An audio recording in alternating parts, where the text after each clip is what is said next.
The time he locked me in containers with his shipment of kids. There were kids in there that didn't speak English. There were kids that were sick and that were already dying. Y'all, there's this absolutely wild video making rounds everywhere about this mysterious truck driver who supposedly worked for Diddy. And honey, the tea he's spilling is scalding hot. But listen, before I dive into this piping hot mess, I have to mention, this is all alleged, okay? Because honestly, this supposed truck driver hasn't shown a single receipt to back up his story. Get this, apparently, this driver was promised some serious cash for 2 rides.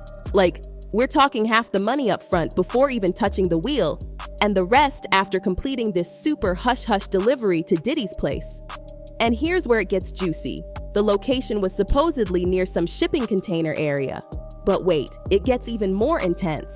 When they pulled up to Diddy's Detroit mansion, what this guy claims he and his buddy saw will make your jaw drop. They witnessed crews unloading these heavily guarded, locked-up containers, and honey, their minds went to the darkest possible place. Like, human cargo level dark. I'm literally shaking just telling you this. The familiar sound of classic rock filled the cab. My partner sat beside me, staring out the window or occasionally glancing at the map. But as the night wore on, I started to hear something. Faint at first, almost like a whisper. It was a muffled sound, coming from the trailer behind us. At first I thought it might just be the cargo shifting, but the longer I listened, the less it sounded like something natural. It was rhythmic, almost like a knock, and it sent a chill down my spine. When we stopped to switch drivers, I mentioned the sound to my partner. He nodded, his expression grim, and admitted he'd heard it too, but he brushed it off, saying it was probably nothing. "We're in the middle of nowhere," he said. "Sounds like that aren't unusual out here." His words didn't comfort me, but I decided to let it go. I grabbed a quick meal, climbed into the back of the cab, and tried to get some sleep. Now I need to spill more tea. This story is spreading like wildfire online, even though there's zero concrete evidence backing it up. But here's the gag. If there's any truth to this, it perfectly aligns with all these shocking lawsuits against Diddy. And speaking of shocking, let me tell you about TAA Wallace, this aspiring singer-songwriter who's come forward with the most chilling story about her entrance into what she calls Diddy's satanic world. Girl, you won't believe this. She says it all started with an invitation from a Saudi prince. Can you even? According to her story, she thought she was living her best life when she got flown from LA to Miami, thinking this was her big networking moment. But child, did things take a dark and twisted turn when she stepped into what Diddy allegedly called his f***off party. And we were meeting so many girls, and girls from Love and Hip Hop was coming in the house, and celebrities was there, and all of this stuff. But it started to get real weird, you know. It was a lot of drugs, and like, I don't do hard like that. Like, I was smoking weed, you know. Listen, Wallace didn't hold anything back when she spilled this tea.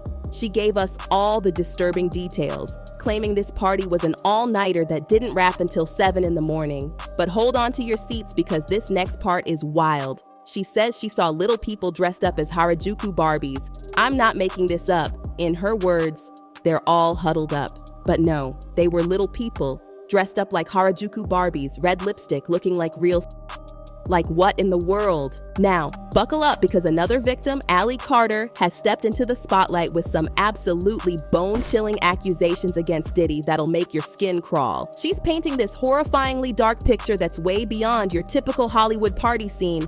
According to her revelations, and trust me, I'm still processing this, these weren't just wild parties. No, she's calling them straight-up satanic rituals and emphasizes that we better get it right. And here's the most disturbing part that makes my heart absolutely sink. She claims it wasn't just adults at these gatherings. Carter's story is absolutely gut-wrenching. She says she was just a child when she got caught up in this nightmare, claiming she was transferred and thrown into these horrifying scenes at Diddy's parties where supposedly all these entertainment bigwigs would gather. If there's a round of kids, it's the trafficker. P. Diddy gets a round of kids. Let's say that round of kids had Justin Bieber in it. There's contracts, okay? There's contracts for codes within that person. But hold on to your seats because this tea is about to get even hotter. Carter just dropped a bombshell on X that's sending shockwaves through Hollywood. She's not just pointing fingers at Diddy, she's suggesting there's this whole circle of A-listers involved. I'm talking major names here, like Oprah and Denzel Washington. She's suggesting they might have known exactly what was going down at these so-called parties. I mean, can you even process this? The first time I met Oprah, I was 15 years old. I was taken by my to a house in Simi Valley. I didn't have to do anything with her. I met her. She said a few words to me. She kissed me. She gave me an e-pill. Kissed you how? Tongue kiss. A tongue kiss? And she gave you an e-pill. What is E? Ecstasy. Okay. And honey, Carter isn't done yet, not by a long shot. She's coming for CPS with guns blazing, claiming they were actually part of this whole twisted nightmare, basically feeding runaways into this sick system instead of protecting them like they're supposed to. And she is fuming about how everyone's obsessing over the celebrity names while ignoring all the little people caught in this horrible web. Her words hit like a ton of bricks when she said, "People think they can break into this industry and make it big, but they don't know what happens behind the scenes." Diddy's influence goes beyond the music. It's about controlling people's lives. I literally got chills. Now, let's talk about attorney Tony Busby because he just dropped 5 more lawsuits on Diddy like bombs. This isn't small potatoes. We're talking about representing over 120 accusers who are claiming all sorts of misconduct by Diddy. The scope of this is just, I can't even. After vetting, we now represent 120 individuals who intend to bring civil claims in civil court against Sean Diddy Combs, as well as claims against many other individuals and entities that we will name as defendants as we file these individual cases. This case is getting so massive that they've assembled this powerhouse legal team. We're talking Ava Law Group and these fierce New York sharks from Curis Law all coming after him. They made this dramatic announcement on Instagram, basically putting everyone on notice that they mean business. And Busby, he's not just talking, he's promising to rip down every curtain hiding all the dirty secrets. His exact words sent shivers down my spine. We will expose the enablers who enabled this conduct behind closed doors. We will pursue this matter, no matter who the evidence implicates. 5 new lawsuits include 3 men who say they were sodomized, 2 women who say they were assaulted at the ages of 17 and 18. And just when you think you've heard it all, there's this guy who comes forward with this absolutely terrifying story about a Miami after-party gone horribly wrong. He says he was just hanging out with Diddy and his crew when someone handed him a drink, but this wasn't just any drink, if you know what I mean. The next thing he remembers is coming to with Diddy allegedly trying to make these horrifying advances while he was completely out of it. But wait, because this nightmare gets even darker. There's this woman who was still counting down her teenage years when she claims Diddy her at one of those all-white parties. And as if that wasn't horrifying enough, there's a 5th victim. This poor young woman who was just 18 when she met Diddy at a Halloween party in NYC. Her story is absolutely chilling. She says she was transferred across state lines, and then things took this absolutely horrific turn when she was led into this black SUV limo where Diddy and his security were waiting. Inside that vehicle, she claims she was drugged and forced into these unspeakable acts while others watched. But Diddy allegedly wasn't done. She claims he made her go around the car at his command. And honey, this is just scratching the surface. The lawsuits against Diddy are piling up like crazy. We're talking nearly 24 now. And Busby's dropping these bombs about some of Diddy's alleged victims being minors. Like, I can't even process this. As we speak here, there are a myriad of people who are very nervous. You can't hide skeletons in the closet forever. I would expect there are many people out there right now. The way they're telling it, Diddy would lure these poor souls in with these grand promises of fame and fortune.